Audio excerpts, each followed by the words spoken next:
Wikipedia ने प्रकाशित किया है। सुमन कल्याणपुर एक भारतीय पार्श्व गायिका हैं। भारत में सबसे प्रसिद्ध और सबसे प्रतिष्ठित पार्श्व गायिकाओं में से एक। सुमन कल्याणपुर ने हिंदी, मराठी, असमिया, गुजराती, कन्नड़, मैथिली, भोजपुरी, राजस्थानी, बंगाली, उड़िया और पंजाबी के अलावा अन्य कई भाषाओं में भी फिल्मों के लिए गाने रिकॉर्ड किए हैं। सुमन कल्याणपुर को मोहम्मद रफ़ी, लता मंगेशकर, मुकेश, गीता दत्त, आशा भोसले, हेमंत कुमार, तलत महमूद, किशोर कुमार, मन्ना डे, महेंद्र कपूर और शमशाद बेगम के साथ हिंदी फिल्म संगीत के सुनहरे युग के लोकप्रिय गायिकाओं में से एक माना जाता है। सुमन ने कुल 857 हिंदी गाने गाए हैं। प्रारंभिक जीवन। सुमन कल्याणपुर का जन्म 28 जनवरी 1937 को तब के पूर्वी बंगाल बांग्लादेश के शहर ढाका में हुआ था। सुमन कल्याणपुर के पिता शंकर राव हिम्मडी कर्नाटक के मैंगलोर के एक सारस्वत ब्राह्मण परिवार से थे। हिम्मडी उडुपी जिले, कर्नाटक के कुंडापुर तालुक में एक गांव है। उन्होंने सेंट्रल बैंक ऑफ इंडिया में एक शीर्ष पद पर कार्य किया और बहुत लंबे समय तक ढाका में तैनात रहे। पिता और माता सीता हिम्मडी के अलावा परिवार में 5 बेटियां और एक बेटा था, जिसमें सुमन अपने भाई बहनों में सबसे बड़ी थी। 1943 में उनका परिवार मुंबई आ गया, जहां उन्होंने अपना संगीत प्रशिक्षण प्राप्त किया। सुमन की हमेशा से चित्रकला और संगीत में रुचि रही थी। मुंबई के प्रसिद्ध सेंट कोलंबा हाई स्कूल से स्कूली शिक्षा पूरी करने के बाद उन्हें चित्रकला में आगे की पढ़ाई के लिए प्रतिष्ठित sir J school of arts में प्रवेश मिला। इसके साथ ही उन्होंने पुणे के प्रभात फिल्म्स के संगीत निर्देशक और एक करीबी पारिवारिक मित्र पंडित केशव राव भोले से शास्त्रीय गायन सीखना शुरू किया। सुमन के अनुसार शुरू में गायन सिर्फ उनका शौक था, लेकिन धीरे धीरे संगीत में उनकी रुचि बढ़ती गई और उन्होंने उस्ताद खान, अब्दुल रहमान खान और गुरुजी मास्टर नवरंग से इसे सीखना शुरू कर दिया। सुमन की छोटी बहन श्यामा हिम्मडी भी एक गायिका थीं। विवाहित जीवन। सुमन हिम्मडी ने 1958 में मुंबई के एक व्यवसायी रामानंद कल्याणपुर से शादी की और इस तरह सुमन हिम्मडी से सुमन कल्याणपुर बन गई। वह शादी के बाद हर रिकॉर्डिंग सेशन के लिए उनके साथ जाती थी। उनकी एक बेटी है जिसका नाम चारुल अग्नि है, जो शादी के बाद संयुक्त राज्य अमेरिका में बस गई है। उनकी भव्य बेटी ऐशनी अग्नि भारत लौट आई और मुंबई में अपनी मां के नाम पर एक गैर सरकारी संस्था की शुरुआत की। करियर।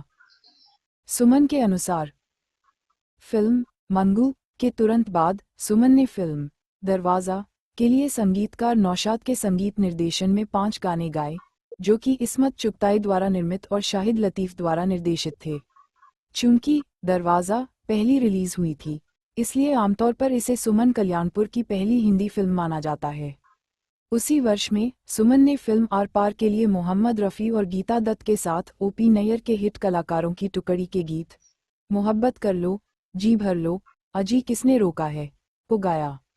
सुमन के अनुसार उनके पास गाने के लिए एक एकल पंक्ति थी और उनकी सेवाओं का उपयोग इस गीत में एक कोरस गायिका के रूप में किया गया था। यह एकमात्र ऐसा गीत साबित हुआ जिसे उन्होंने ओपी नैयर के लिए गाया था। सुमन कल्याणपुर का पहला फिल्म गीत दरवाजा में तलत महमूद के साथ एक युगल गीत था। तलत महमूद ने कल्याणपुर को एक संगीत समारोह में गाते हुए सुना और उनके गायन से बहुत प्रभावित हुए। एक नई गायिका के लिए ये लंबी छलांग थी, जिसने सुमन को गायन के क्षेत्र में स्थापित करने में काफी मदद की। जब तलत उसके साथ युगल गीत गाने के लिए सहमत हो गए, जिससे फिल्म उद्योग के जेहन में उनका नाम बैठ गया और सुमन को नोटिस किया। उन्होंने फिल्म मंगू कोई पुकारे धीरे से तुझे गाना गाया। कल्याणपुर ने मियाँ बीबी राजी, बात एक रात की, दिल एक मंदिर, दिल ही तो है, शगुन, जहांरा, सांझ और सवेरा, नूरजहां, साथी और पाकीज़ा। उन्होंने संगीतकार Shankar Jaikishan, Roshan, Madan Mohan, S D. Burman, N. Datta, Hemant Kumar, Chitragupt, Naushad, S N. Tripathi, Ghulam Mohammed, Kalyanji Anand ji और लक्ष्मीकांत प्यारेलाल के लिए गाने गाए।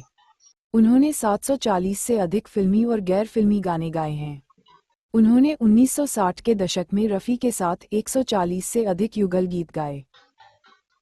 मराठी फिल्म पसंत आहे मुलगी के लिए सुमन का पहला सुपरहिट गीत भतुकलिका खलमांडला था। इसके संगीतकार वसंत प्रभु थे। उसके बाद उन्होंने 20 साल पीछे मुड़कर नहीं देखा। पुत्रा वावा आयसा, इक्ती, मानिनी और अन्नपूर्णा उनकी कुछ यादगार मराठी फिल्में थीं।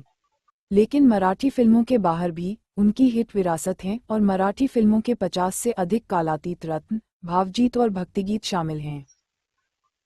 कल्याणपुर ने संगीतकार हेमंत कुमार के निर्देशन में लता मंगेशकर के साथ युगल गीत कभी आज कभी कल परसों गाया। उन्होंने पुरुष गायकों मोहम्मद रफ़ी, मन्ना डे, मुकेश, तलत महमूद और हेमंत कुमार के साथ कुछ लोकप्रिय युगल रिकॉर्ड किए। रफ़ी के साथ उनके कुछ यादगार युगल गीत आजकल तेरे मेरे प्यार के चर्चे, नाना करते प्यार, तुम रूठो ना हसीना, रहे ना रहे हम, पर्बते के पेड़ों पर शाम का बसेरा, ये पर्वतों के दयारे, अझूना आए बलमा, तुमने पुकारा और हम चले आए, बाद मुद्दत के ये घड़ी आई, मुझसे शादी नहीं की, दिल ने फिर याद किया, तुझको दिलदारी की कसम, और चांद तकता है इधर। मन्ना डे के साथ उन्होंने दत्तारामा के संगीत निर्देशन में लोकप्रिय गीत ना जाने कहाँ हम थे गाया। मुकेश के साथ उन्होंने कई लोकप्रिय युगल गीत गाए हैं, जैसे ये किसने गीत छेड़ा, अखियां का नूर है तू, मेरे प्यार में तू है, दिल ने फिर याद किया, क्षमा से कोई नहीं, आदि। कल्याणपुर में शास्त्रीय आधार के साथ कुछ यादगार गाने भी रिकॉर्ड किए गए, जिनमें मनमोहन मन में हो तुम, मेरे संग गा गुनगुना और गिर गई रे मोर माथे की बिंदिया शामिल हैं। लता मंगेशकर के साथ आवाज की समानता। सुमन कल्याणपुर की आवाज गायिका लता मंगेशकर से काफी मिलती जुलती थी। उनके कई गीत लता की शैली से अप्रभेद्य हैं, क्योंकि उन्होंने लता की तुलना में गुणवत्ता के साथ गाया है। उनकी आवाज और लता की समानता के बारे में कल्याणपुर बहुत असहज थी। इस समानता के बारे में उन्होंने एक बार उत्तर दिया था, मैं लता से काफी प्रभावित थी। अपने कॉलेज के दिनों में मैं लता के गाने गाती थी। मेरी आवाज नाजुक और पतली थी, मैं क्या कर सकती थी। रेडियो सीलोन से भी रिले किया। गीत नामों की कभी घोषणा नहीं की गई थी, यहाँ तक कि अभिलेखों ने भी कभी कभी गलत नाम दिया। हो सकता है